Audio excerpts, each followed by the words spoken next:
안녕하세요. 잘 들리면 손 한번 흔들어 주시고요.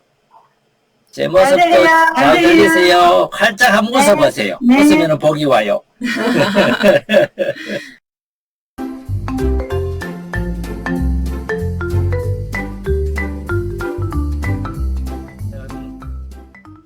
우리 소개를 한번 해볼까요? 처음 오시는 분들이 한 10분 정도 이렇게 계신 걸로 알고 있습니다. 그죠?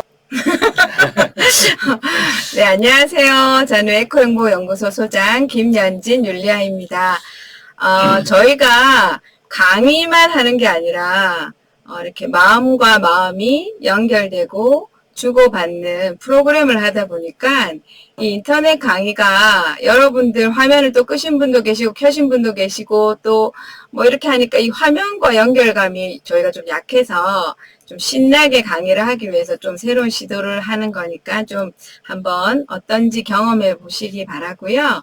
여러분 한 분의 표정과 그리고 움직임과 그리고 그런 것을 통해서 좀 마음의 움직임을 같이 이렇게 보면서 예, 강의가 잘 들어가고 있는지 함께 보면서 이렇게 같이 진행을 하겠습니다. 저는 주로 이렇게 진행하는 사람 역할, 그리고 진행하면서 동시에 잘 듣는 역할을 할 거고, 강의는 원래 하시는 대로 신부님께서 하실 겁니다. 그래서 혹시, 이거 어떻게 하나 하고 또 낯선 환경에 또 마음이 이렇게 막 조금 움직이시지 않으시고 좀 편안하게 잘 들으시면 좋겠습니다. 저는 박영호 빌립보 신부입니다. 주로 이제 이렇게 선생님하고 같이 이 프로그램을 이렇게 하게 되는 배경은, 행복도 학습이 된다는 그 전제에서부터 시작이 됩니다. 사실 우리 인간은 모든 거를 사실 학습을 하는 거죠. 학습이라는 말이 이제 배워서 연습하는 거잖아요. 그죠? 그래서 우리가 걸음마 하나, 숟가락질 하나, 말하는 거 하나, 사람과의 관계를 어떻게 맺어가는지, 또 서로 간에 갈등이 생겼을 때 어떻게 풀어가는지, 화를 어떻게 내는지, 인생을 어떻게 살아가는지, 돈을 많이 벌기 위해서는 뭘 해야 되는지, 모든 것들이 사실은 다 학습이거든요. 그 학습이 되지 않고 우리가 인간 사회에서 더불어 살아간다는 것은 뭐 거의 불가능할 겁니다. 그래서 행복학자들도 보니까 행복도 학습이 되더라 하는 것을 이제 공통적으로 주장을 하고 있는데, 그래서 우리가 인생을 이 지상에서의 삶을 한번 살아가면서 이왕이면은 행복하게, 가정생활도 행복하고 내 개인적으로도 행복하고 친구 관계나 가족 관계에서도 행복하게 살아갔으면 좋겠다 하는 것이 우리 모두의 바람일 거예요. 그러기 위해서는 결국은 이것도 뭐가 필요하다? 학습이 필요하다는 거죠. 그죠? 그래서 우리가 행복학교 또 행복연구소를 통해서 어떤 걸 학습하면 효과적으로 행복할 수 있을까를 계속해서 연구하고요. 그 행복에 아주 도움이 되겠다 싶은 주제들을 이렇게 쭉 저희들이 찾아서 그것을 함께 학습하기 위해서 이렇게 행복학교를 이렇게 운영을 하고 있습니다. 이 행복학교 중에서도 이제 코로나 덕분에 온라인으로 이제 행복학교를 열어서 이렇게 하고 있는데, 그 주제들을 지금까지 쭉 다뤄오고 여러분들 혹시 한 2년 정도 행복학교와 쭉 함께 하시면은 행복에 중요한 영향을 미치는 주제들을 한번 쭉 적어도 뒤로는 한번 들으실 수가 있을 겁니다. 학은 가능하다는 거죠. 배움은. 그 다음에 이걸 얼마나 연습하느냐 하는 거는 사실 경험하셨겠지만은 쉽지 않죠. 그죠? 연습은 또 혼자 잘 안 돼요. 내 몸에 그렇게 좋다는 운동도 혼자 하려고 그러면 재미없어 좀 하다가 포기하게 되고, 다이어트나 음식을 어떻게 식생활 습관을 어떻게 갖는 게 몸에 좋고 건강에 좋다는 걸 다 알아도 혼자 하는 게 어렵잖아요. 그래서 어떤 동호회에 가입하거나 어디 가입해서 하면은 같이 하니까 조금 더 도움이 되게 되죠. 그래서 여러분들도 꾸준히 행복학교에 이렇게 참여하셔서 배우고 또 연습할 수 있는 기회도 우리가 이제 소그룹으로 이렇게 가지고 있는데, 그렇게 하시다 보면은 아무래도 혼자 하는 것보다 훨씬 더 도움이 될 거라는 것을 이렇게 이제 알려드립니다.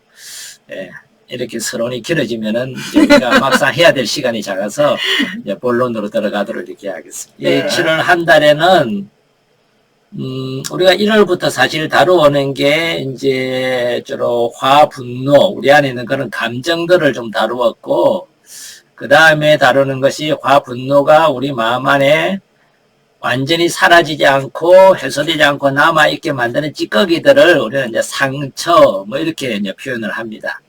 그래서 그 상처들에 대해서 어떻게 치유를 할 수 있는지에 대해서 좀 다루었고, 상처가 다 치유되었는지 안 되었는지를 확인할 수 있는 게 이제 우리가 용서하는 것이라고 말씀을 드렸습니다. 용서가 됐다. 이렇게 되면은 상처가 치유되었다.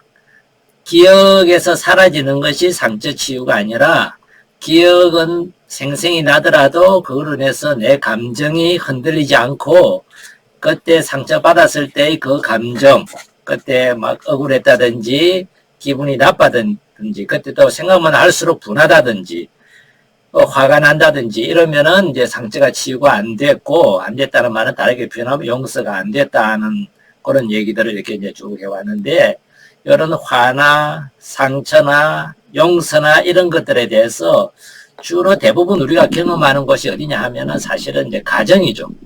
그리고 여기에 자매님들이 주지만은 남자분들은 그런 것을 주로 많이 경험하는 것이 가정이라기보다 직장이 사실은 더 많을 겁니다. 아마 우리 사회에서.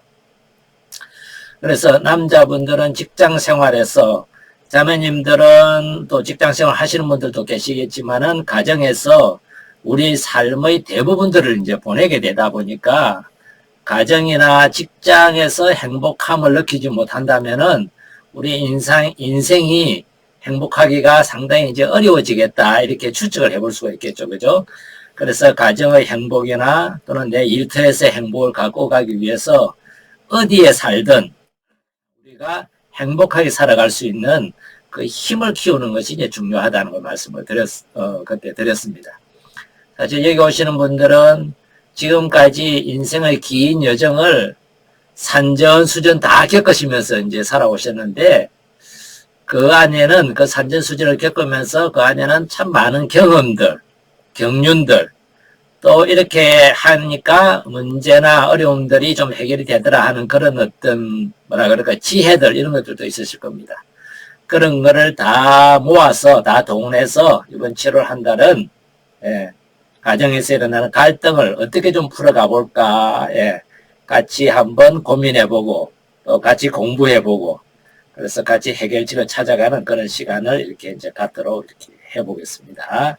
그래서 우리가 벌써 행복 톡톡 8기가 오늘 시작이 됩니다. 시작하기 전에 우리 마음이 갈등 상태에서 잠시 벗어날 수 있도록 마음을 서로 이렇게 한번 다듬어 보도록 하겠습니다. 자, 우리 마음을 다듬기 위해서 제일 쉬운 게요, 호흡을 다듬는 겁니다. 그래서 눈을 잠시 감으시고 내 호흡에 주의를 한번 기울여 보시는 겁니다. 눈을 감으시고 숨을 크게 코로 들이쉬시고, 내쉬실 때는 입으로 후 하고 한번 뱉어보세요. 한숨을 쉴 때처럼 하고 이렇게 뱉으시면서 한 서너 번, 너댓 번 이렇게 호흡을 좀 천천히 쉬시면서 주의를 호흡에 이렇게 한번 두어보시면 좋겠습니다.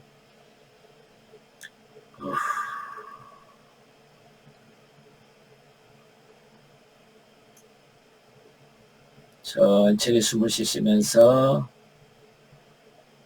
내 숨이 좀 빠르고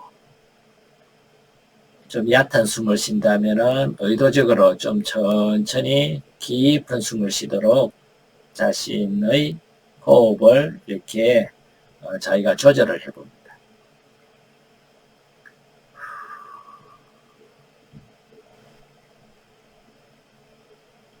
코로 들어오는 들숨과 입으로 후 내뱉는 날숨에 주의를 기울여 보면서 몸의 긴장을 이렇게 풀어봅니다. 조용히 이렇게 풀어보면서 우리 처음 시작을 마음을 가다듬는 의미에서 기도로 이렇게 한번 시작을 해볼 텐데요. 혹시 신앙인 아니신 분들은 좋은 글귀를 마음에 담아둔다는 마음으로 우리 소장님이 지금 조용히 이렇게 할 기도에 주의를 기울여 보시면 되겠습니다. 오 하느님, 제가 스스로 변화시킬 수 없는 것들에 대해서는 그것을 받아들일 수 있는 평온함을 주소서. 만일 제가 스스로 변화시킬 수 있는 것들이라면 그것을 변화시킬 수 있는 용기를 주소서. 그러나 무엇보다도 제가 변화시킬 수 있는 것과 변화시킬 수 없는 것을 진정 분별할 수 있는 지혜를 주소서. 하루를 살아도 한껏 살게 하여 주시고 한순간을 즐겨도 한껏 즐기게 해 주시며 고난은 평화에 이르는 길임을 받아들이게 해 주소서. 아멘. 주제는 아까 신부님께서 말씀하셨던 것처럼 가족 갈등과 원래는 저희가 이제 14가지 중에서 의사소통 관계적인 면에서 의사소통 능력 향상시키기 이런 주제가 있었는데 갈등을 굉장히 사람들이 어려워하기도 하고 그래서 이제 갈등에 따라오는 것이 이제 또 소통 능력이기 때문에 주제를 이제 갈등과 소통 능력으로 정했습니다. 그런데 여기 또 이제 앞에 가족이라는 게 붙었어요. 앞에 화면 공유 지금 보이시죠? 그래서 가족 갈등과 소통 능력이라고 이렇게 주제를 이렇게 잡았는데, 신부님 혹시 또 뭐 가족을 특히 강조하신 이유가 또 있으신지? 네. 사실 가족 안에서 뭔가 해가기가 참 어렵죠. 그죠? 우리가 정말 잘 알고 있습니다. 뭐냐 하면은, 가족이 이 세상에 그 무엇보다 중요하고, 위기에 처했을 때는 그 무엇보다 우리가 우선적으로 가족을 챙긴다는 것을 우리가 알고 있어요. 그럼에도 불구하고 일상에서 보통 때는 가족과의 관계에서 참 많이 상처받고 가족 안에서 더 많이 눈물을 흘리게 되고 힘든 짐을 지고 가는 경우들을 참 많이 보게 되고 듣게 돼요. 제가 이렇게 연구소도 하고 또 상담도 하고 때때로는 성사도 이렇게 듣고 이렇게 하다 보면은요, 우리 사람들이 겪고 있는 어떤 어려움들 중에서 많은 경우 대부분을 차지하는 것이 뭐냐면은 가족 안에서의 어떤 그 어려움들이었습니다. 왜냐하면 아무래도 우리가 머무는 시간이 많고 서로 관계 맺는 어떤 대상들이 주로 이제 가족이 훨씬 더 많다 보니까 충분히 그럴 수 있겠다는 생각이 이제 들었어요. 그래서 어차피 우리 삶에서 가족이라는 그 공간과 연결이 되어서 살아갈 수밖에 없다면은 좀 더 행복한 가족을 갖고 가는 방법이 있기 때문에 그것을 조금 더 학습해 보면 좋겠다 이런 생각을 이제 가져서 가족 안에서의 갈등 그리고 그 갈등을 해결하는 방법은요 결국은 말로 해야 돼요. 주먹으로는 안 돼. 네. 안 그러면 도망가 버리거나, 에이, 모르겠다, 갈라져 버리자 하고 갈라져 버리거나, 이거는 해결책이라기보다 이제 도피죠. 폭력이고. 이런 것보다 그래도 말로써 이제 풀어가는 것이 가장, 합리적이고 또 건강한 갈등 해결이고, 이 말로써 풀어갈 수 있는 힘이 생기면은요, 점점 더 화목한 서로 참 화합하는 우리가 기대하는 꿈꾸는 정말 평화로운 성가정 또는 평화로운 그런 가정이 되기 때문에, 갈등과 소통이라는 주제를 한번 다뤘습니다. 그래서 가족이 얼마나 중요한지 우리가 가족의 그 중요성에 대해서 잠시 영상을 하나 보고 여러분들 아마 많이 이 영상을 보셨을 겁니다. 가족의 중요성을 알지만은 다시 한번 기억해 보기 위해서 이거를 한번 보고 얘기를 좀 더 나눠가도록 하겠습니다.